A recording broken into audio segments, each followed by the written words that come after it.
here are the 3D printed gears. So I just did a little running test in front of my house, right there, and they have a little bit of wear, but that's probably normal.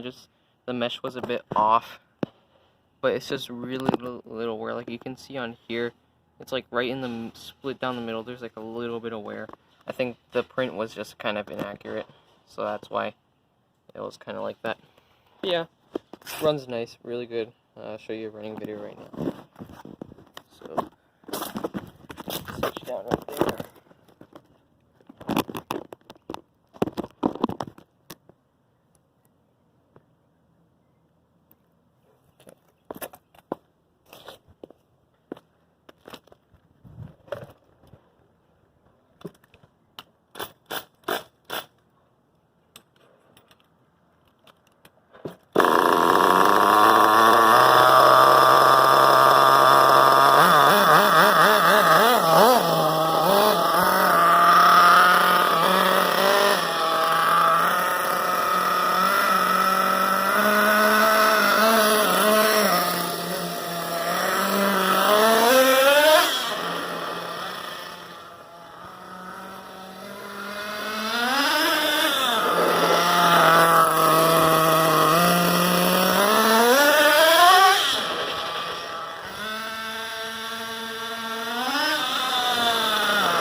So you can see there, ran really nice. The gears aren't melting at all.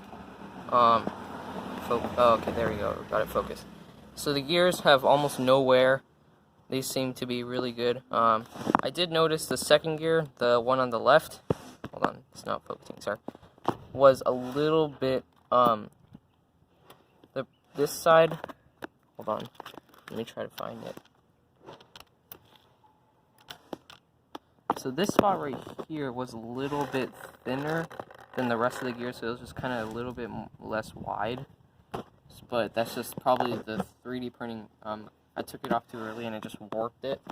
But other than that, it seems to be perfect, and it runs great. As you can see, takes off really nice. No seizure or anything, like no sudden stops or cracking noises or anything. So this thing runs really good. I'm really surprised that they held up that nice. Of course, this is just after only one run, but they seem to be really good. So that's it for this video. See you later, Nitro Gang.